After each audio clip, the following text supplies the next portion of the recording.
Greetings, all my lovely students. This is Mr. O'Connor coming to you with yet another screencast tutorial, this time on American slavery.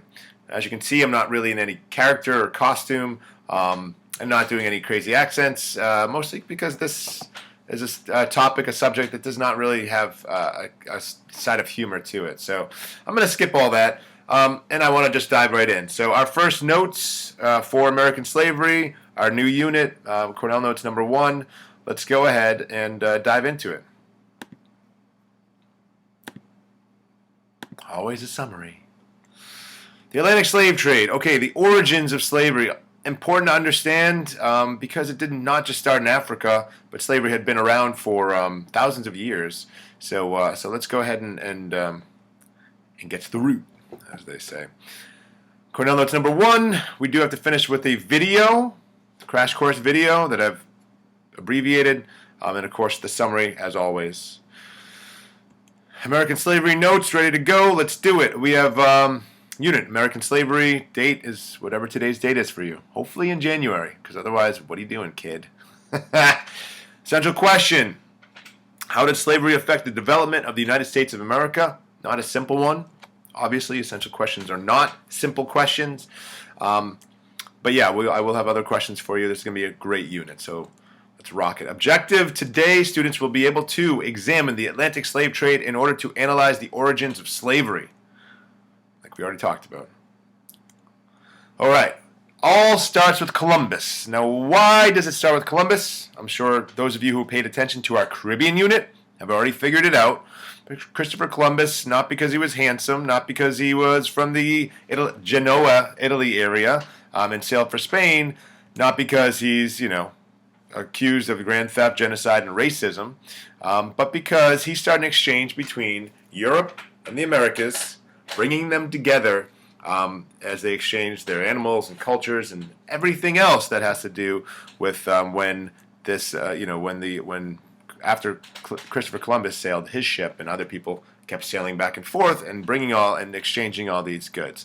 Important because it essentially gives people who want to trade slaves an avenue to trade slaves. So, although Christopher Columbus did not do it, what he did with the exchange, with the Columbian exchange, is to effectively give people an avenue to trade slaves. So that starts shortly after 1492 when Columbus first got to the Americas.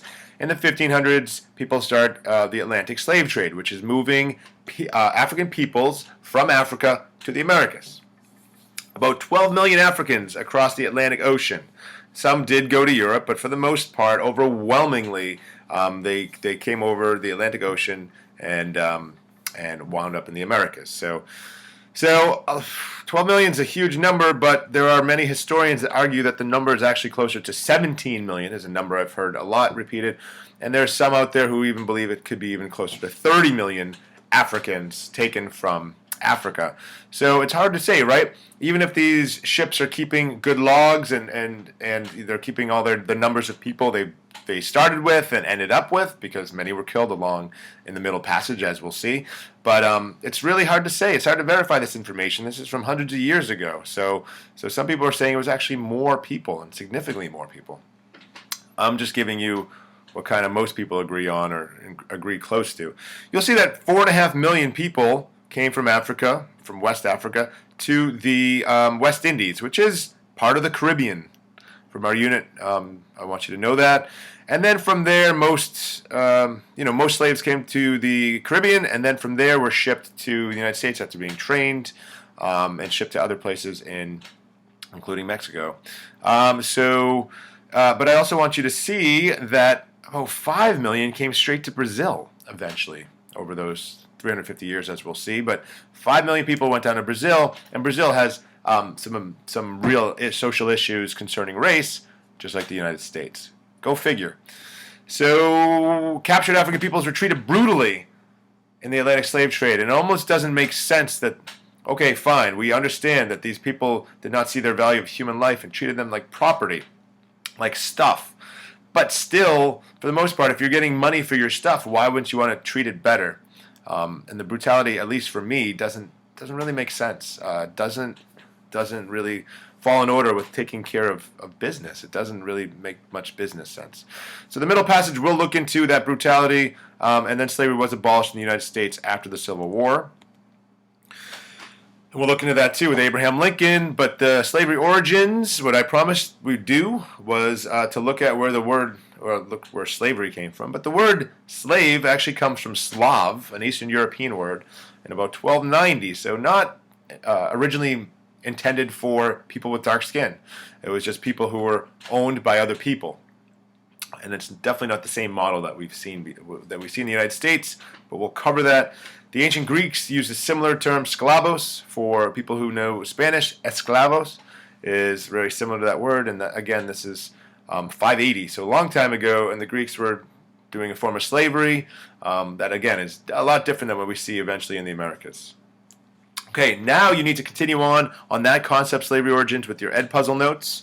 And, of course, so Edpuzzle I'll show you right now, the Atlantic slave trade video. And then the summary, of course. You always have to do a summary. So I just want to show you Edpuzzle real quick.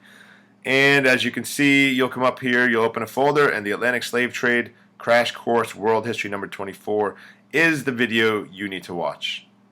Okay? You guys have been a great audience. I'm hoping that you've done everything you need to. So keep rocking it.